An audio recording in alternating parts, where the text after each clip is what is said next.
The Battle of Guillemont was an attack by the Fourth Army on the village of Guillemont. The village is on the D20 running east to Combles and the D64 southwest to Montalban. Longueval and Delville Wood lie to the northwest and Ginchy to the northeast. The village lay on the right flank of the British sector, near the boundary with the French Sixth Army. The Fourth Army had advanced close to Guillemont during the Battle of Bazentin Ridge, and the capture of the village was the culmination of British attacks which began on 22–23 July, to advance on the right flank of the Fourth Army, to eliminate a salient further north at Delville Wood. German defences ringed the wood and had observation over the French Sixth Army area to the south, towards the Somme, preparatory to a general attack intended for mid-September, from the Somme north to Courcelette. The French Sixth Army, the Fourth Army and Reserve Army conducted numerous attacks to capture the rest of the German Second Line and to gain observation over the German Third Line. The German defences around Guillemont were based on the remaining parts of the Second Line and numerous fortified villages and farms north from Hem, Maurepas and Combles, to Falfemont Farm, Guillemont, Ginchy, Delville Wood and Highwood, which commanded the ground in between. Numerous attempts were made by Joffre, Haig, Foch and the army commanders Rawlinson and File to coordinate joint attacks, which failed due to a recovery by the German Second Army from the disorganization caused by the defeats in early July. Disagreements over tactics by Haig and Joffre in July and August, and organizational constraints caused by congestion behind the front, roads and tracks obliterated by Anglo-French artillery fire becoming swamps in periods of rainy weather, and increasing German artillery fire on targets behind the front line. Inexperience, unreliable machinery, guns and ammunition, and an unpredictable flow of supplies from Britain reduced the effectiveness of the British armies. Difficulty in coordinating attacks by the Allied armies and the large number of piecemeal attacks resorted to by the British have been criticized as costly failures and evidence of muddle and incompetence by Haig and Rawlinson. Even though the French 6th and 10th Armies had similar difficulties, and despite the severe strain put on the German 2nd and 1st Armies, which were forced into a similar piecemeal defense, Wilfred Miles noted in the British official history that the defense of Guillemont was judged by some observers to be the best performance of the war by the German army on the Western Front. A pause in Anglo-French attacks at the end of August, to organize bigger combined attacks and postponements for bad weather, coincided with the largest counter-attack by the German army in the Battle of the Somme. Joffre, Foch and Haig abandoned attempts to organize large combined attacks in favor of sequenced army attacks, and the capture of the German defences from Cle-Écoutaois north of the Somme to Guillemont from 3 to 6 September brought the French 6th and British 4th Armies onto ground which overlooked the German 3rd position. Rain, congestion and reliefs of tired divisions then forced a pause in French attacks until the 12th of September. In the Battle of Ginchy, the 4th Army captured the village, ready for the Battle of Floers-Courcelette. Background: strategic developments. On the 1st of July, the Anglo-French offensive had captured the 1st German defensive line, from Foucaulcourt on the south bank to the vicinity of the Albert-Bapaume Road, north of the Somme. The German Second Army abandoned the second line on the south bank in the 17th Corps area, to occupy a shorter line behind it close to Péronne. Despite the policy of an unyielding defense, the Chief of Staff General Major Grunet was sacked by Falkenhayn that night and replaced by Colonel von Lossberg. Next day, General von Below issued a secret order that ground must be held at all costs. Defensive positions were to be recovered by counter-attacks, and that all commanders must make it clear that the enemy must be made to pick his way forward over corpses. Over the next 10 days, 15 fresh divisions were sent to the Somme front, the first being split up as they arrived and used piecemeal to fill gaps at the most vulnerable points, which led to many losses in the reinforcing units. The Second Army lost 40,187 casualties in the first 10 days, compared to 25,989 men in the first 10 days at Verdun. On the 17th of July, Falkenhayn reorganized the 20 German divisions engaged on the Somme, by re-establishing the First Army under the command of Below, north of the Somme, and appointing Lieutenant General Max von Gallwitz to the command of the Second Army south of the river, combining both armies in Armeegruppe Gallwitz Somme. On the 17th of July, Below issued another secret order, noting that unauthorized withdrawals were still being made and threatened to court-martial commanders who did not fight to the last man. By the end of July, despite the discipline and sacrifice of the German troops, more ground had been lost, and Gallwitz issued an order on the 30th of July, stating that the decisive battle of the war was being fought on the Somme and that no more ground should be given up, regardless of losses. In August, the Germans retained far more ground than in July, at a cost of c. 80,000 casualties. On the 6th of July, Joffre had visited Fayal and discussed bringing the cavalry close to the front to exploit success, and on the 8th of July Foch, commander of Groupe d'Armes du Nord, ordered Fayal to reinforce the success of the corps south of the Somme for an attack on the 20th of July, while defending on the north of the river. After the British victory on the 14th of July, Joffre directed Foch to coordinate broad front attacks with the British, who were making the main Allied effort, to force the Germans to spread their artillery fire and infantry over a wider front. Foch ordered the attack to be extended to the north of the river, although the transfer of artillery had put the main weight of the attack on the south side. After the success of the Battle of Bazentin Ridge 14–22 July, British Expeditionary Force General Headquarters received intelligence reports of demoralization and confusion among the German defenders, but a recovery was noted within 3 days,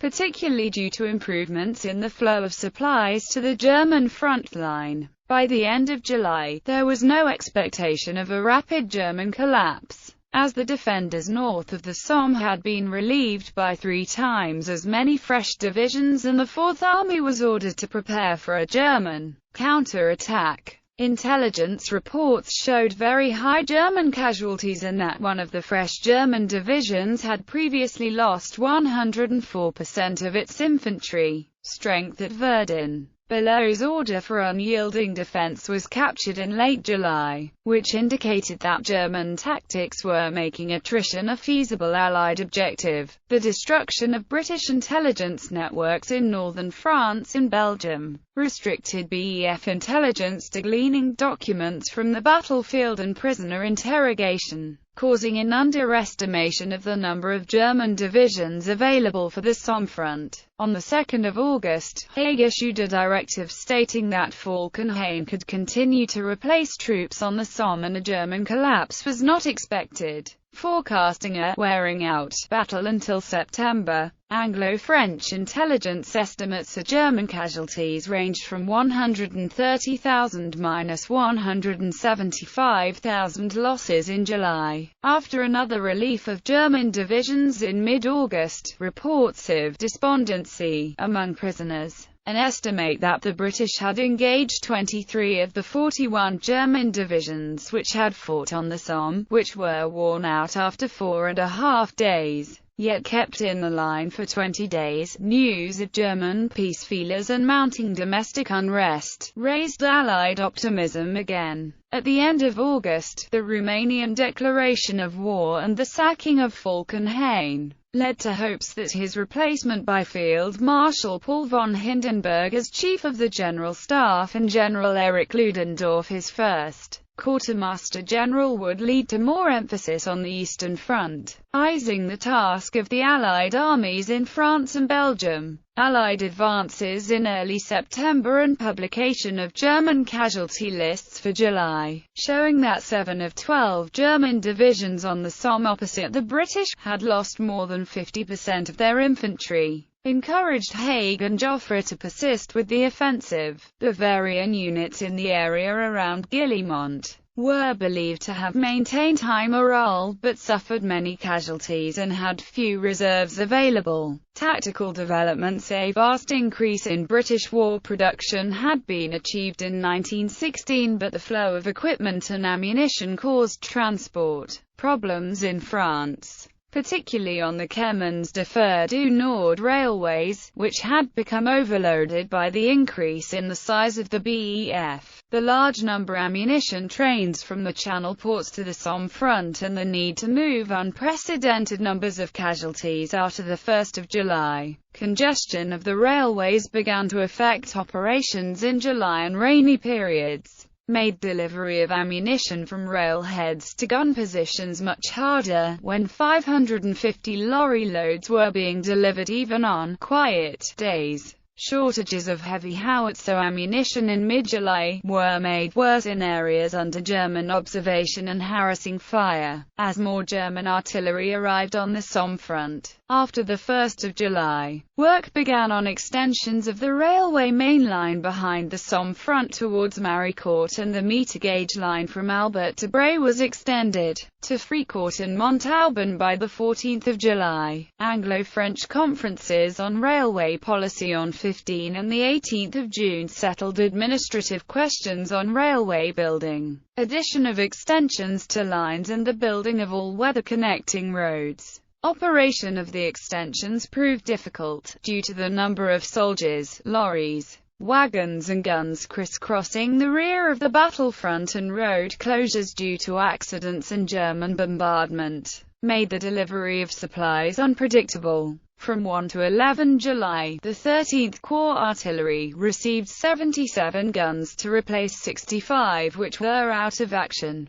due to defects and lack of spare parts. The supply of ammunition was adequate, but much of it was of poor quality. Fuses from heavy howitzer shells fell out in flight. On the 31st of July, Rawlinson concentrated the artillery of 13th Corps on the right flank against Guillemont, and then a line from Loosewood to Ginchy, with assistance from the 15th Corps Artillery. On the 3rd of August, the British armies received a directive from Hague, which laid down the methods to be adopted to capture all of the Morval-Thiepval Ridge, as it was clear that the German defense had become more formidable. Methodical preparation of small attacks, with immediate consolidation, was required, and great economy of men and equipment necessary to be ready to conduct another general attack in mid-September. The French 20th Corps was to be assisted by the capture of Falfemont Farm, Loosewood, Guillemont and Ginchy. Rawlinson altered the 13th Corps boundary to concentrate it against Guillemont, and the 55th and 2nd Divisions sapped forward to reduce the width of no man's land, which brought the British front line to Arrowhead Copse and about halfway from Troneswood to Guillemont. The two German armies on the Somme made corps headquarters permanent geographical entities, with divisions temporarily attached, before relief by fresh formations. On the south bank, Group Post was formed from 17th Reserve Corps. Eventually the area north of the Somme to the Ancre was held by Group Goslar from the Somme to Hardecourt. Group 6th von Arman from Hardecourt to Pozières on the Albert Bapaume Road, and Group Stein from Pozières across the Ancre to Gommecourt. On the 2nd of July, Losberg surveyed the battlefield near Péronne, then began to arrange defensive positions like those used in the Second Battle of Champagne in September 1915. Frontline positions were to be thinly held, maintained regardless of loss, and recaptured by Gegenstoss. If immediate counter-attacks failed, Gege and Angriffo were to be made. Losberg ordered a new telephone line to be built, parallel to the front line out of artillery range, with branches to forward headquarters. Ordered artillery headquarters to move close to infantry division headquarters to improve liaison, and moved artillery observation posts back from the front line to positions which overlooked it. Lack of reserves was the chief difficulty of the defense, and Lossberg urged Falkenhayn to end the Battle of Verdun to supply reinforcements, for as long as German attacks continued at Verdun, troops, supplies and equipment arrived on the Somme intermittently, forcing piecemeal reinforcement of weak spots by battalions and companies, rather than complete units from a settled echelon of reserves, which caused irreplaceable losses in divisions kept in the line for too long. German infantry began to avoid trench lines in mid-July and occupied shell holes,